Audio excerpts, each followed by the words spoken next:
Big Brother, mainstream media, government cover-ups. You want answers? Well, so does he. He's Alex Jones on the GCN Radio Network. And now, live from Austin, Texas, Alex Jones. So I told you this before, about 10 years ago, I saw in one of the Bilderberg reports this one phrase which I didn't understand at the time. They talked about demand destruction. That was the phrase itself.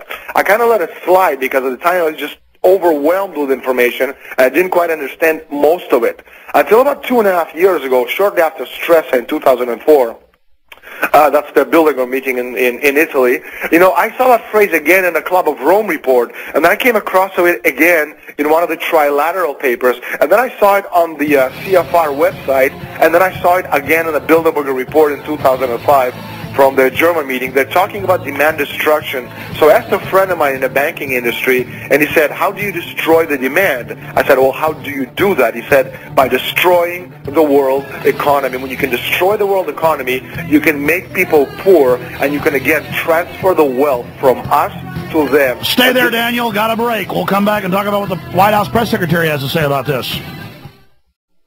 A bad situation here when OPEC says the reason for $105 or $106 a barrel oil is the falling value of the dollar, and you won't address that issue.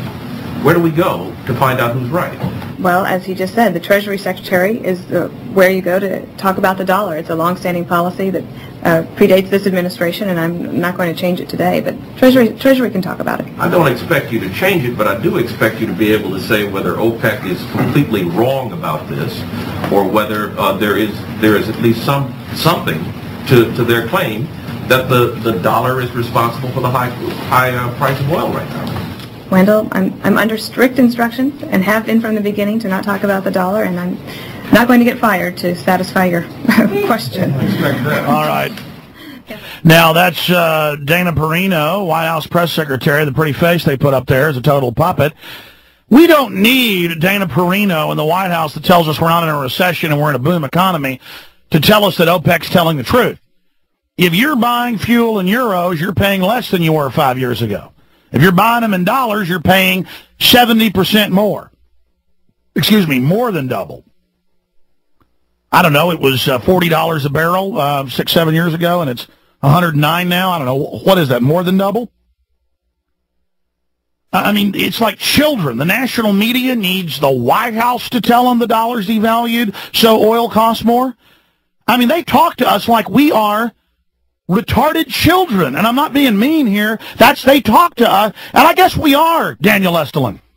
Well, Alex, you know, I was just listening to the comments from the White House secretary. It's just amazing the stupidity what that lady was saying. Now, Alex, do you remember the week before Christmas, the Federal Reserve Bank of the United States, the Bank of England, the National Bank of Switzerland, European Central Bank, the Bank of Canada, they had a coordinated effort to prop up the financial markets. Now, in 3 days at the time, they poured in more than $1 trillion of liquidity into the system. Now, since then, the United States Federal Reserve has been pouring about $15 billion a week through term auction facility launched on December the 17th, 2007, if I'm not mistaken. Now, one of the side effects of the term auction facility is that the United States bank reserves have fallen below zero. Now, I'll repeat that. The American bank reserves are minus zero. Now, we're talking about negative bank reserves. Can you understand exactly what a dire situation the American economy is, the financial markets?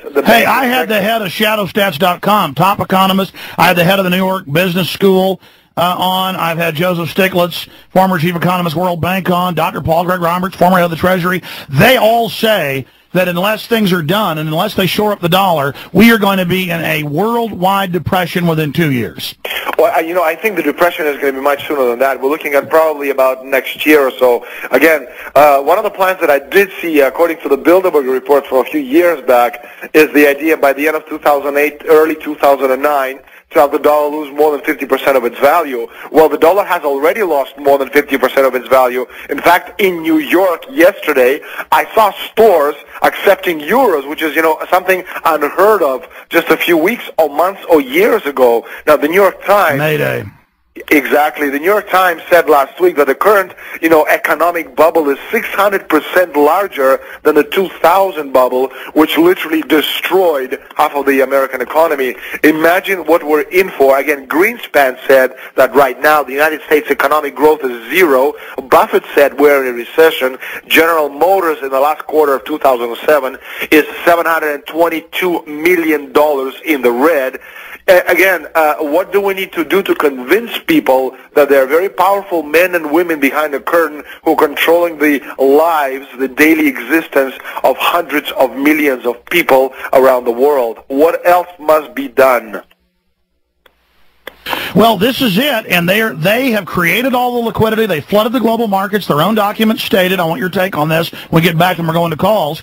They have a mountain of money they made out of nothing, but then they get our real assets, our homes, our roads, our water districts, our ports. It's all being handed over right now, and they haven't even begun the full implosion. Then they've got their martial law grid, their microwave guns, their sound cannons ready. They've hired 26,000 preachers, 23,000 executives, their FBI InfraGard, now more than 500,000 truck drivers, school teachers, spies everywhere, San Francisco Chronicle, Houston Chronicle, admitting Bush is now a dictator, FEMA camps. He'll pass those presidential powers on to Hillary or Obama or McCain, whoever it is. I mean, it's clear. They're going to implode things and then come in with martial law, posing as the saviors. If we bitch too much, they'll set off a nuke or something and say Al-Qaeda did it. We're going into hell on earth. There's no doubt. Now, let me give you, just a bit of information before you go to the commercial break. Now, key term for the near future, I heard this through the grapevine from my sources, human dignity as a central challenge inherent in the phenomenon of global political awakening. You will hear this term, human dignity, being popped around by the Obamas and the Hillarys and everybody else in the presidential election. Watch out for it. I want to get from you what human dignity means, what that spin term means, from Daniel Estulin on the other side, and your call. Stay with us. 263, so you may do that 3,500 feet, 084 radial towards Wallasey, and keep me advised. All right, that is a real Mayday call over Manchester, England, where the big jumbo jet takes off and then its engine burns out. You see it on fire, and they're calmly calling Mayday as they try to turn the plane around and bring it in. The point is, this is like a country that's basically coming in for a landing with engines on fire. And the yuppies are dancing around, giggling and snickering. We have all the government documents, how they're imploding us, how they're going to regulate us, how they're going to control us, the martial law, the FEMA camps. And I just want to tell all the yuppies and know-it-alls and trendies and the rest of you, this is real. This isn't a joke. I wish this wasn't real. I'm freaked out every day. I don't even know what to do. And the globalists are doing this all by design. They've engineered it all. And meanwhile, they're telling you everything's fine, so you can't even get ready for it. They're telling you go into more debt. They're saying issue more debt, knowing that means they'll get full control of you. Daniel Estulin, finishing up the point you were making before break. Yeah, well, absolutely, Alex. Again, going back to what you just said, you and I have talked about this quite often. I think the idea is, I wrestle with this on a daily basis when I'm faced with a situation of who do I tell what's going on in the entire world. And my point is, again, this is like a Titanic. We are out of time. There's just simply no time to save the entire world's population. We have to talk to the people who are willing to listen to us. At least that's what I'm doing, talking to the people who understand, who at least understand in part what is going on. I forget about the yuppies. Unfortunately, there's just not enough time, not enough energy, and not enough people who understand, who can follow our example and do what needs to be done. So I don't talk to the gallery. I talk only to the people who want to listen, who want to understand, and this is one of the things I think it's very important that you and the listeners out there do exactly the same thing. Forget about the yuppies. Forget about wasting your time on people who do not want to believe you, whose scale of values have absolutely nothing to do with ours. They will perish as most of the other people in the world. We need to save ourselves. Well, by perish, I mean live in a police state, be totally bankrupt and poor, living in a FEMA trailer. I know the globalists are talking about, in fact, we have a Carnegie document here that just came out where they're calling for a zero carbon output. Well, humans exhale carbon, and they're saying they're going to force a post-industrial era, and then they admit in their own study billions will die. I mean, these people are psychopaths.